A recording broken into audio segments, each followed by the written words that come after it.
Hello, on se retrouve ce mercredi 22 octobre 2025 afin de parler un peu du lâcher-prise dans les sentiments amoureux.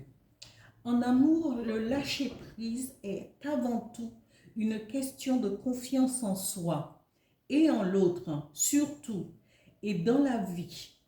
Cela est, il faut avoir confiance dans la vie, confiance en soi et en l'autre.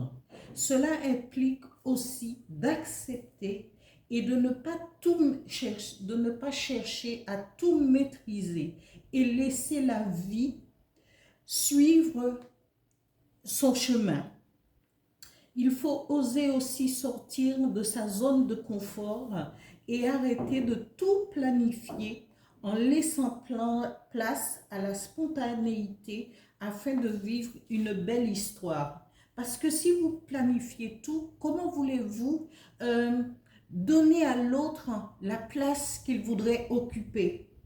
Parce que avant tout, dans beaucoup de couples et même dans les jeunes couples, eh bien, on voudrait tout planifier, on voudrait tout faire pour l'autre. Et parfois, on ne laisse pas la place à la spontanéité, ce qui peut provoquer de la lassitude dans le temps et de l'énervement. Et après, on va accuser l'autre. Ah oui, mais tu n'es pas présent, tu ne peux pas faire ça.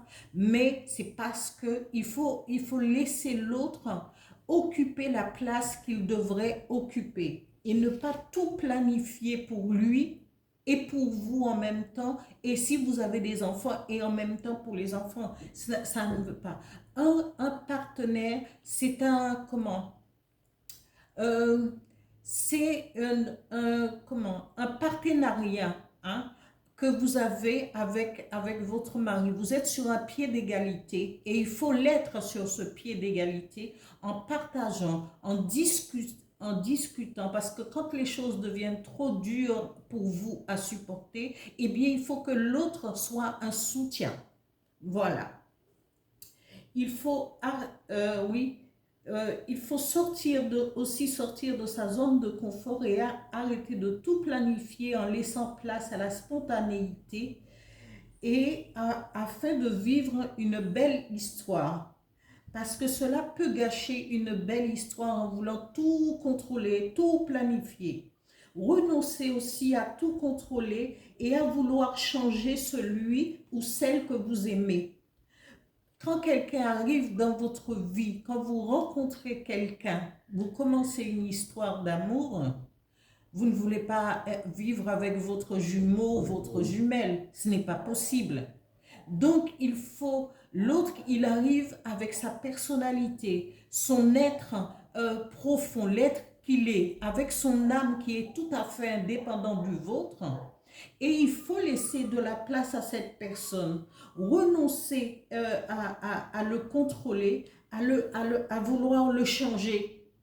Ou en donnant des exemples, ah oui, mais le mari de ma copine, elle est comme ci, le mari de ma soeur est comme ça, ou la femme de mon ami est comme ça. Non, il faut arrêter parce que chacun emmène sa personnalité dans un couple, dans une vie à deux. Hein? Il faut savoir pouvoir accepter l'autre tel qu'il est. Et c'est de lui-même s'il y a des réajustements de la façon dont vous allez vous comporter, la liberté que vous allez lui donner dans ce couple, et bien qu'il va pouvoir faire des réajustements, croyez-le.